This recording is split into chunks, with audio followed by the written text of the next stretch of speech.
Post payment bank, ये ध्यान रखना नाम। आप डायरेक्ट जाकर आपको बताना पड़ेगा कि मेरे को इस कार्य के लिए, अगर भी आपने बता दिया कि किसान सम्मान निधि के लिए खुलवा रहे हैं हम लोग, तो वो तो आगे उनको है ही कि जिनको उसमें क्या हो रहा है, आपको आधार जो है सीडिंग कराने की आवश्यकता नहीं पड़ेगी, वो डायरेक्ट जो अपने आप ही आधार सीडिंग होता है।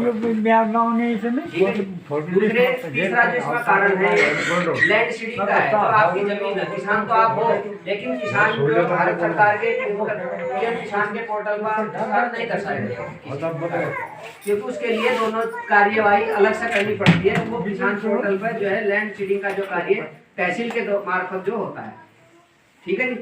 तो तहसील में कब होगा, जब आप अपनी खतौनी दिखाएंगे या किसान जाएगा तभी होगा वो, या आपने अपनी पोर्टल जमीन को चढ़वाया होगा, वो पटवारी जी हमारे बताएंगे आपको कि कैसे उसका समाधान आप लोगों को करना है। उसके लिए यहाँ पर पटवारी उपस्थित हैं। तो उसके 3 कारण मैंने बताया, एक ई-केवाईसी, एक आधार सीडिंग, एक लैंड सीडिंग।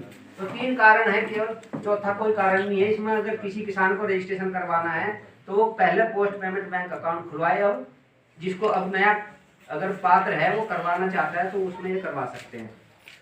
तीसरे जो है इसके अंतर्गत ही हमारे पास जो योजना है फसल बीमा, एक नाम सुना हुआ है, प्रधानमंत्री मोदी जी की बहुत एक लाभकारी योजना है प्रधानमंत्री फसल बीमा योजना, जिसके लिए हम कृषि विभाग को उन्होंने अधिकृत किया है कि प्रत्येक ग्रामवासी को, प्रत्येक लाभार्थी को उसके बारे में जानकारी दो। क्योंकि सबसे पहली चीज तो ये होती है, जब किसी चीज के बारे में आपको जानकारी नहीं तो उसका लाभ तो क्या लो, ठीक है। तो प्रधानमंत्री फसल बीमा में भारत सरकार केवल आपसे जो है 2% जो है आपका प्रीमियम का 2% का जो कृषक अंश जो है आपसे लेती है। बाकी जो अनुदान जो आपकी किस्तें भरती है वो सरकार खुद ही अपने आप जो है बीमा जो कंपनी होती है उसको जो पेमेंट करती है।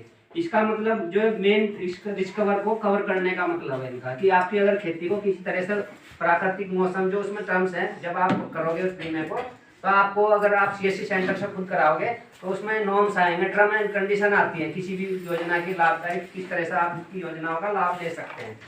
तो इस पर भी आप लोगों को ध्यान देना है। इसमें 2 तरह के बीमे होते हैं, एक आपका उद्यानिक फसलों का होता है, एक कृषि उत्पादित फसलों का होता है।